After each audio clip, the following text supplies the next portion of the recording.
बाबासाहेब आंबेडकरांनी मुंबईत राजगृह ही वास्तू का बांधली, यामागे केवळ राहण्यासाठी घर हवे हा उद्देश नव्हता. त्यामागे त्यांची पुस्तकांवरील अफाट निष्ठा आणि एक मोठे स्वप्न होते. राजगृह बांधण्यामागची मुख्य कारणे खालीलप्रमाणे आहेत. 1. पुस्तकांसाठी हक्काची जागा. सर्वात महत्त्वाचे कारण बाबासाहेबांचे पुस्तकांवर जीवापाड प्रेम होते. त्यांच्याकडे हजारो दुर्मिळ पुस्तके होती.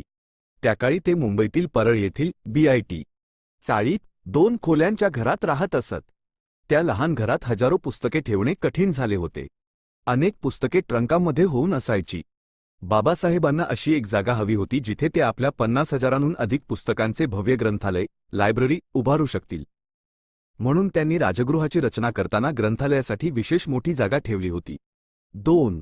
ज्ञानाचे केंद्र, रिसर्च सेंटर. बाबासाहेबांना सामाजिक, आर्थिक आणि कायदेशीर विषयांवर सखोल संशोधन करायचे होते.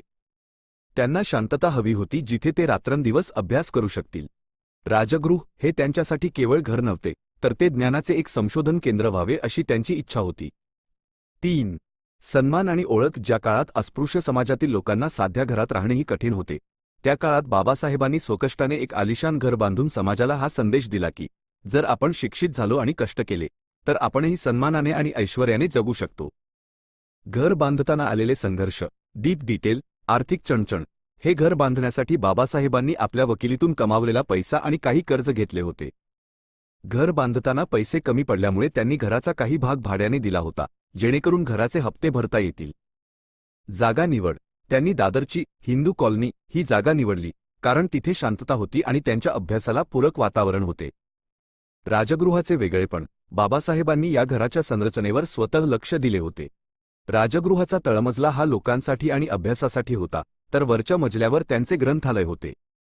हे घर अशा प्रकारे बाबासाहेब आंबेडकरांच्या आयुष्यातील अत्यंत महत्त्वाचा काळ व्यतीत झाला. तिथे प्रामुख्याने खालील व्यक्तींचे वास्तव्य होते. 1. डॉक्टर बाबासाहेब आंबेडकर. राजगृह हे प्रामुख्याने बाबासाहेबांचे निवासस्थान आणि त्यांचे भव्य ग्रंथालय होते. 1930च्या दशकात हे घर बांधून पूर्ण झाल्यावर बाबासाहेब तिथे राहू लागले. त्यांचा अभ्यासाचा बहुतांश वेळ, अनेक पुस्तकांचे लेखन आणि सामाजिक चळवळीचे नियोजन याच घरातून व्हायचे. 2. माता रमाबाई आंबेडकर. माता रमाई बाबासाहेबांच्या पत्नी माता रमाई राजगृहामध्ये राहिल्या आहेत. मात्र राजगृहाचे बांधकाम पूर्ण झाल्यानंतर काही काळातच त्यांची प्रकृती बिघडू लागली. 27 मे 1935 रोजी माता रमाईंचे निधन राजगृहामध्येच झाले. बाबासाहेबांच्या कठीण काळात त्यांना खंबीर साथ देणाऱ्या रमाईंच्या अनेक आठवणी या घराशी जोडलेल्या आहेत. 3. यशवंतराव आंबेडकर. भैयासाहेब बाबासाहेबांचे सुपुत्र यशवंतराव हे आपल्या कुटुंबासह राजगृहात राहत असत.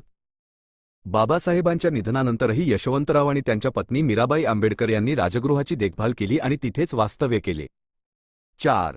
डॉक्टर सविता आंबेडकर. माईसाहेब. 1948 मध्ये बाबासाहेबांचा दुसरा विवाह झाल्यानंतर डॉक्टर सविता आंबेडकर याही बाबासाहेबांसोबत दिल्ली आणि मुंबईच्या राजगृहात राहत असत. त्यांनी बाबासाहेबांच्या प्रकृतीची आणि त्यांच्या साहित्याची खूप काळजी घेतली. 5. आंबेडकरी चळवळीचे कार्यकर्ते आणि पाहुणे. राजगृह हे केवळ एक घर नव्हते, तर ते चळवळीचे केंद्र होते. देशभरातून अनेक नेते आणि कार्यकर्ते बाबासाहेबांना भेटण्यासाठी तिथे येत असत. अनेकदा परदेशातून येणारे पाहुणे आणि विद्वान लोकही राजगृहात वास्तव्यास